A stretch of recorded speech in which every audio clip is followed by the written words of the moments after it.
To je Sara. Sara je nasmejana, prijetna ženska. Že 8 let gradi svoje podjetje iz nič.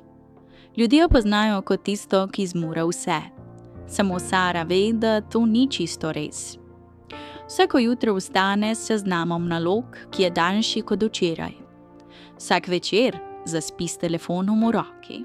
Ni vikendov, ni pauze, ni prostora zanjo. Sara ne jamra, Sara dela. Ker verjame v stavek, ki ga je slišala že kot majhna. Če delaš trdo, boš uspela, ampak nihče ji ni povedal, da lahko trdo dela počasi in tiho začne jemati prostor zanjo. Sčasoma je postala utrujena, raztresena, težje je jasno mislila. Vedno pogosteje jo je stiskalo v prsih. In najhuje, začela izgubljati motivacijo za stvari, ki jih je prej oboževala. Takrat je začela opažati nekaj zanimivega, kako drobne stvari okrog nje vplivajo na njeno razpoloženje. Kup neporavnanih papirjev, občutek kaosa, razmetana pisala, naglica, temna skodelica, teža. Podzavest deluje tiho, ampak močno.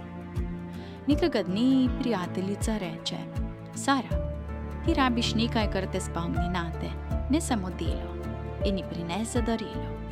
7 kozarcev, vsak simbolom ene čakre. Sara je bila skeptična, ni človek za energijo ali rituale, ampak nekaj jo je pritegnilo. Naslednje jutro si je nalila vodo v kozarec simbolom grlene čakre in v sebi pomislila: danes komuniciram jasno, danes ne bom tiho, ko bi morala govoriti. In to je bilo vse, pila je vodo, ampak vsak požirek jo je znova spomnil na to misel. Majhna sprememba, skoraj neopazna, a dovolj močna, da jo je začutila.